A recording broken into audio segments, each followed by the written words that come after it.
จังมาแล้วอ้อยแสงอำพรมาแล้วมีแต่แนวสิพามวนขอเชิญชวนแฟนแต่เข้าผู้สาวเฮาตั้งแต่กี้ฟังเสียงอ้ายนี่ส่งมาลูกพญาสารวันเขาเองนาข้าเบยขอมาเล่งเสียงเพลงห้องเป็นทำนองจังหวะเก่าเอกลักษณ์ตั้งแต่เข้าโบหันเท่าสืบต่อมานาน้อง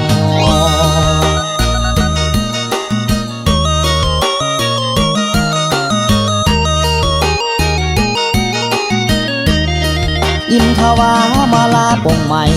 ออกดอกสวายอยู่ในแดนดง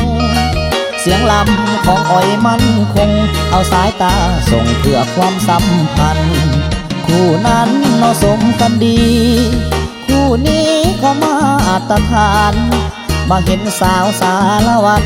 ทางแด่จอมควันมีแฟนแล้วบอกอ้ายขอฝากหักควันตาอยากเป็นเคยลาสิได้บ่นอถ้าตกลงจะเฝ้ามาขอได้เป็นเคยพอมาขายสร้างแลกกระบอก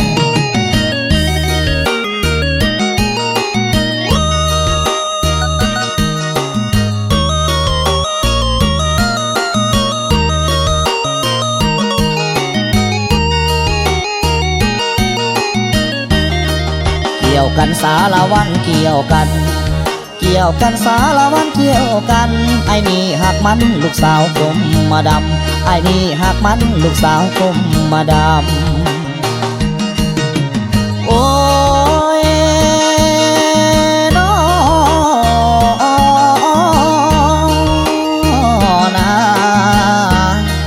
ย่านเดย่านไหลเดทั้งน้องสาวสารวันใจบ่เที่ยงนางเอ้ยโอ้น้อเห็นว่าผ้าขี้เมียงอันคมเป้บ่อยากฟันสันบ่น้อเตี้ยลงสารวันเตี้ยลงละเหมือนหงลินน้ำเตี้ยให้งามดอกเตี้ยต่ำจำดินเตี้ยให้งามดอกเตี้ยต่ำจำดินใจอ้ายทวินจึงได้สวนเตี้ยลงลุกขึ้นสารวันลุกขึ้นสารวันลุกขึ้นแล้วก็ขอเสิญฟ้อนต่อเสิญแม่เสิญพ่อเข้ามามวนน้ำกันสารวันเอ้ยฟ้อนผู้ไผ่ผู้มันขันไว้แล้วให้พักผ่อนงามงอนเอ้